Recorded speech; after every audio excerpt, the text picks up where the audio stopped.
Shri Ravi Kumar, President of Hyderabad Management Association, Shri Vijay Vedanta, Secretary of the Association, and friends. I see quite a lot of friends and familiar faces in the audience. My special namaskarams to Dr. Chakravarti, Subbarao garu, and there's a friend of mine sitting here, Sudhakardu, and of course Vemu Gandhi garu, lots of other people, Sanjay Srao garu. Thank you very much for giving me this opportunity. In fact, it's been long overdue, years actually. And this particular session, we've been struggling with dates for almost a year. Yeah, yes. More than that, sir. More than a year. So Sanjay was before That's right, yes. Somehow or the other, the Muhurt happened today. And I believe some of you have come from quite a long distance. Thank you very much for joining us today. What I thought I should speak today to you is about the current revolution that we are witnessing. We are all experiencing it, but probably we have not grasped it as much as we should grasp it. A lot of things are happening. A lot of changes are sweeping the globe. First of all, I must say that when I titled this talk, "Can a leader choose between escape and embrace?" I did not mean leader to be a political leader alone. I think that is one of the easiest things these days, to be a political leader. I meant leadership in business, in industry, in academia, in sports, management, science, technology, and various other fields, in every field. I took leadership in a very broad sense. Let me start by giving you a very broad picture of revolutions on our planet. We had about 70,000 years ago, we had what is called the cognitive revolution. This actually meant that humans started communicating and started speaking. Every species on this earth communicates. But the language is something which is very, very advanced. For instance, if you look at a bird, when a bird sees a predator, it gives out a sound. It warns other birds and animals in the forest. I don't know if you've seen a forest. When people go to a forest, especially a tiger reserve, they go in search of tiger, and when they come across people, they say, "Has the sighting happened?" Then they would say, "No, it has not happened," and there are no distress calls also. Because whenever there is a predator, all other animals who are in danger would give a distress call. So that is the language, that's the communication. But then it only gives a very brief communication in the sense, look, there is a predator. That's all. The predator is very far, or the predator is close by, or the predator is on the ground, or the predator is up above the sky. That's all. only that much of communication is possible with non-human organisms on this planet.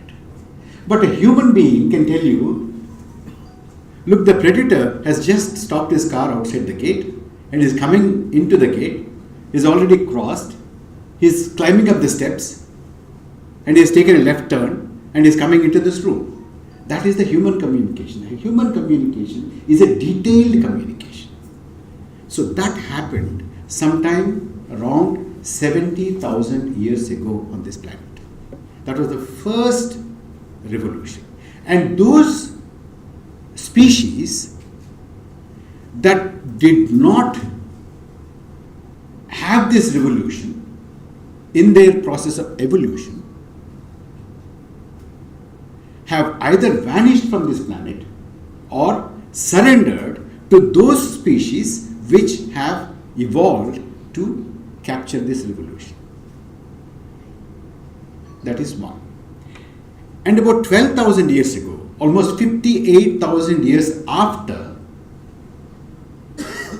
the cognitive revolution, we had the agricultural revolution. Invention of plow, bringing land, cutting down forest, growing crops. So from hunter-gatherer to agriculturist, that was the revolution. And those among the human beings, among the species, which have not adopted to this revolution, the agricultural revolution, have remained backward. And the third revolution, which is called the first industrial revolution, happened in the 18th and 19th centuries. That was with the steam, etc. And then the second industrial revolution between 1870 and 1914, just before the outbreak of the First World War. So it continued. And the third industrial revolution, which happened in the 80s, late 70s and 80s, was the information technology revolution, the digital revolution. Now what we are witnessing today is the fourth industrial revolution. It is beyond the information technology revolution. It is Internet of Things and artificial intelligence, it's robotics, it is nanotechnology, etc., etc. That is what we are witnessing. Now I want all of you who are the leaders in your respective fields to put things in perspective and see. I'm not going to answer this question of whether a leader can choose between embrace and escape. I'm not going to answer. I leave the answer to you. I'm only laying down on the table what are the issues that confront us, what is the context, what are the developments that are taking place. This much I would do and leave it, and we can talk and have some kind of a discussion after my presentation gets over. Please take a look at this. This is a Chinese supercomputer. A Chinese supercomputer, what are its features? It is 93 quadrillion calculations per second. That is petaflops. I won't go into the technical details of this, but I'll tell you what it does. It does 93,000 billion calculations per second. 93,000 billion calculations per second. That is the power of this Chinese supercomputer. On 8th June of this year, IBM has unveiled what it calls Summit supercomputer. This year, 8th June. It is capable of 200 petaflops. That was 93 petaflops. This is 200 petaflops. 200 petaflop in our language is 2 lakh billion calculations per second. Today, this is the world's most powerful computer. Till 7th June 2018, it was the Chinese Sunway Taihu Light. Today, from 8th June 2018, it is IBM Summit. I was talking to you about the current fourth industrial revolution, which is a digital, IoT, nanotechnology, robotics, artificial intelligence, etc. It has a background just about 10 to 11 years. Now let's look at what happened in 2007. Last year I was in the Silicon Valley. Most of you probably do have an iPhone 10 with you, some of you. An iPhone 10 is a model that was released on the 10th anniversary of iPhone, because on January 9th, 2007, Steve Jobs walked onto the stage and unveiled what was called an iPhone that revolutionized telephones. So 2007 Jan, iPhone was unveiled. Late 2006, Facebook, which was only limited to the campus, was thrown open to public. Anybody who is 13 years and above could get onto Facebook. You know what Facebook is now. 2007, Twitter was launched. 2007, the petition site change.org was launched. 2006, late 2006, Google bought YouTube. You know what is YouTube today? YouTube uploads 1 hour of video content per second. Every second, 1 hour of video content is uploaded. 2007 again, Android was launched. 2007 again, Amazon Kindle, that is ebook, was launched. 2007 again, Airbnb was conceived and launched. Late 2006, internet users on this planet crossed 1 billion mark. And today, internet users are more than 4 billion out of 7.5 billion human beings on this planet. 2007 again, IBM's Watson. It's a cognitive computer which pushed the horizons, the limits of artificial intelligence, which started reading languages. 2007 again, Intel introduced non-silica material into the chip that is called high-K metagate, that increased the speed of performance of the chip. 2007. These are the developments that are at the background of what we are experiencing as the fourth industrial revolution. 2007 somehow is a watershed. It's unbelievable why so many things have happened in 2007. Last year was the 10th anniversary of it. You must have heard Gordon Moore's law. It's very simple. It said, Gordon Moore said that the chip would double the processing power for every 2 years. In every 2 years. It's not exactly 2 years, but it's 2.5 years, but more or less 2 years. If you look at the first chip in 1971, Intel 4004 to today, if you see, the performance of the chip has increased by 3,500 times. 3,500 times. The energy efficiency of the chip has increased by 90,000 times. The cost of making the chip has come down by 60,000 times. Now, the data that I gave you just now, the energy efficiency, the performance, which is the speed, and the cost, if you extrapolate this to an automobile of a Volkswagen car, you would have had, if the same kind of improvements were done to an automobile, if those improvements have happened with an automobile, the automobile would have a speed of 3 lakh miles per hour. The automobile would have given you 30 lakh miles per gallon if you extrapolate the energy efficiency. If you extrapolate the performance, it would have given you 3 lakh miles per hour speed. And the cost of the car would have been, because the cost of the chip had reduced by 60,000 times, the cost of the automobile would have been 4 cents.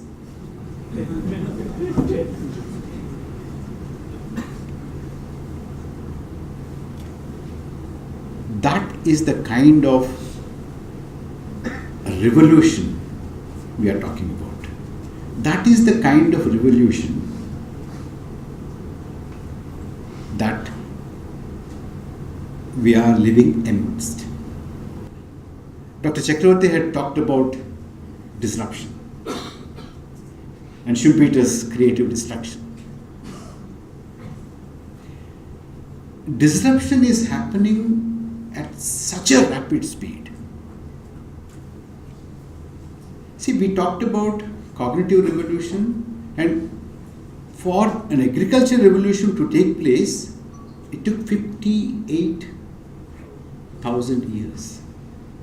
And after that, another 46,000 years it took, 36,000 years it took, 46,000 years it took to go for the agricultural revolution. Another 12,000 years for the first industrial revolution. Today, Amazon has overtaken Walmart in 21 years.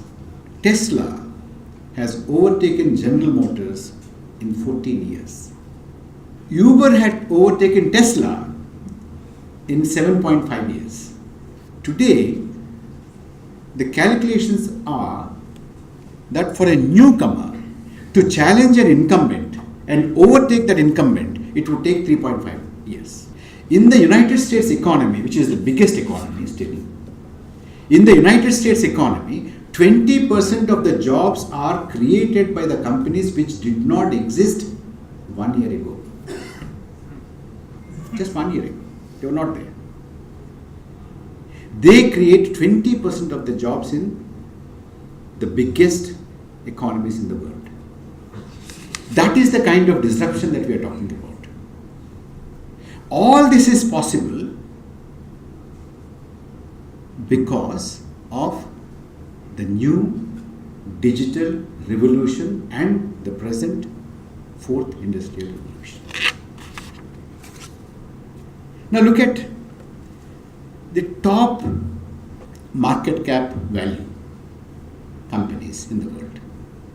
In 2013, 5 years ago, we had Apple valued at $416 billion US dollars, Exxon $404 billion US dollars, Berkshire Hathaway $257 billion US dollars, PetroChina $255 billion US dollars, and Walmart at $246 billion US dollars.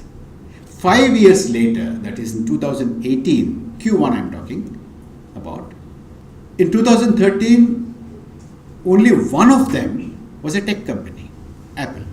Today, all the 5 are tech companies. Apple, $851 billion, Alphabet, $717 billion US dollars, Microsoft, $703 billion US dollars, Amazon, $701 billion US dollars, and Tencent, which is a Chinese company, is $508 billion US dollars.